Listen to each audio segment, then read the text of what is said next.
నొప్పులు వచ్చి ఇంట్లో మంచాన పడి ఉంటే పొయ్యి చూడటానికి చేతగాని క్రైస్తవ్యం లోకంలోనికి తగలబట్టడానికి తిరణాలకు వెళ్ళినట్టు చంపుకొని డబ్బులు దాచిపెట్టుకొని అక్కడికి వెళ్ళటానికి సిగ్గులేదు క్రైస్తవ్యానికి. ఈరోజు బైబిల్ చెప్తున్న మాట అది.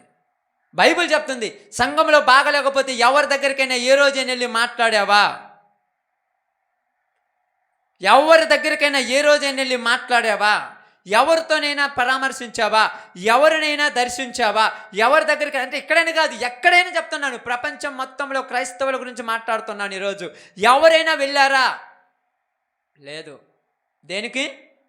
స్వతంత్రం అనుకుంటున్నారు. స్వతంత్రం అని చెప్పుకొని ఆ మధ్యలో గుంజబాతి కొంచెం పెద్ద తాడు కట్టాడు అంతే. నీకు కొంచెం పెద్ద తాడు ఎట్లుండదు? నేను కూడా మా స్వతంత్రం, మా ఇష్ట ప్రకారం తిరుగుతున్నాను అన్నావు. నేను కూడా స్వతంత్రంగా సేవ చేస్తున్నాను అంటున్నావు. స్వతంత్రంగా సేవ చేస్తున్నావు, నువ్వు మళ్ళీ ఈ కండిషన్ ఎందుకు నీ సంఘంలో ఉండొచ్చా? ఇప్పుడు మనం అనుకుంటాం, మనం పెడుతున్నాం. నేను చెప్తాను, మనం కూడా పెట్టుకుంటున్నాము. ఉపవాస ప్రార్థన పెట్టుకుందాము. దేనికోసం పెడుతున్నాము?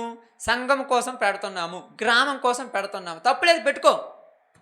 నువ్వు రోజు పెట్టుకొని నూరా నొద్దేవాడు ఉంటప్పుడు అడగండి. రోజు ప్రార్థన చేయండి, నూరా నొద్దేవాడు ఉంటప్పుడు అడగండి. కానీ కండిషన్స్ మాత్రమే పెడితే తప్పు. బైబిల్ ప్రకారం యేసు ప్రభువు మనల్ని ఏం చేశాడు?